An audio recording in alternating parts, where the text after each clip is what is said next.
It started with a message that wasn't meant for me. Not the words, the tone. She texted, "Can't wait to see you again." But when I read it, it didn't sound like her voice. It sounded softer. Warmer. Like she'd borrowed that warmth from someone else. I stared at that text for 10 minutes before locking the phone and setting it down. I didn't say a word. Because silence, I've learned, makes liars nervous. We'd been married for 7 years. The kind of marriage that looked perfect from the outside, weekend dinners, family photos, polite smiles. But underneath, it was glass, polished, fragile, already cracked in places no one could see. I noticed the change months before the message. The late-night work calls, the perfume that didn't smell like any of hers, the way she began wearing heels to the office again. Small details. But small details make big lies. Then came the real twist, she started acting kind. Cooking my favorite meals. Asking about my day. Hugging me for no reason. Guilt always dresses itself as kindness before the confession. But I didn't confront her. Not yet. I wanted to be sure. So I started watching. Not in the obvious ways, no snooping, no shouting. Just patterns. Habits. Her car's GPS history. The receipts she forgot in her purse. And one detail that didn't make sense, she started buying flowers. She never liked flowers. That's when I realized she wasn't buying them for herself. A week later, I followed her. Not far, just far enough. She parked near the river, walked into a small bookstore I'd never seen before. A man was waiting there. Older than her, well-dressed, confident in the way cheaters are. She hugged him like she was home. That night, I said nothing. I made her dinner, poured her wine, asked about her day. She lied beautifully. I smiled. So did she. And in that moment, we both pretended to be the same people we used to be. But that night, when she fell asleep, I copied her phone data from the cloud. Not the texts, those were gone. She deleted them. But not the voice notes. She forgot those sync automatically. I listened. Her voice, soft, trembling, alive. Not the way she spoke to me. He called her my beautiful mistake. And she laughed, the same laugh I hadn't heard from her in years. I sat in the dark for hours. No anger. Just clarity. The next day, I met the man. Not as her husband, as a client. He didn't recognize me. Why would he? He only knew her version of me. He told me about his wife, his children, his perfect life. And how business trips were his only escape. I smiled, nodded, even bought him coffee. I wanted to know the man who thought he could take mine. Over the next few weeks, I learned everything about him, his habits, his company, his weaknesses.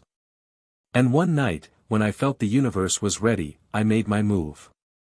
I sent his wife the photos. The messages.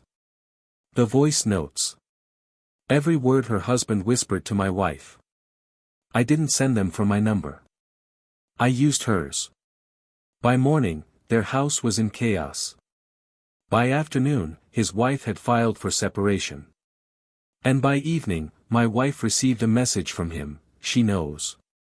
Don't contact me again." She came home crying that night, shaking, saying she was sorry. I held her. Pretended to comfort her. Asked, what happened? She lied again, said a coworker's marriage ended suddenly. I nodded, hid the smile that wanted to surface. But that wasn't the end. Not yet. 2 weeks later, she told me she was pregnant. And that's when the ground tilted. Because I hadn't touched her in over 4 months. She thought I'd be happy, that I'd believe her story about finally trying. Instead, I kissed her forehead and said, "That's wonderful news." And quietly, I began to prepare. I scheduled a private appointment at the clinic she'd been visiting. She didn't know I had access to her medical records, she'd used my insurance. I asked about paternity testing procedures. They said they'd match samples discreetly if I provided one from the father. I smiled. I will. For the next month, I was perfect, attentive, loving, calm. I made her breakfast, sent flowers to her office, even planned a reconnection dinner. The guilt made her radiant. The lie made her brave. Finally, the night arrived. A dinner with friends. Her idea, of course, she wanted to announce the pregnancy, in a special way. I agreed. Perfect. She looked beautiful that night. Hopeful. Rehearsed. Halfway through dinner, she clinked her glass. "We have news," she said, glowing. "We're expecting." The table cheered. I smiled.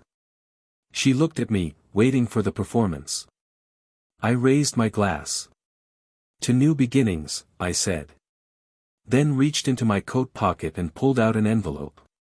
"This," I said quietly, placing it on the table, "is from your doctor." Her smile faltered. She looked at me, then the envelope. Inside, a copy of the paternity results. Not mine. The room fell silent. Our friends froze, half smiles hanging in the air. She stammered, How did you?" I cut her off. "Insurance," I said.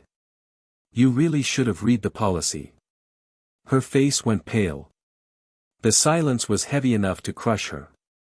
I stood up calmly, buttoned my jacket. "I filed the papers," I said softly. "Everything we built is already divided.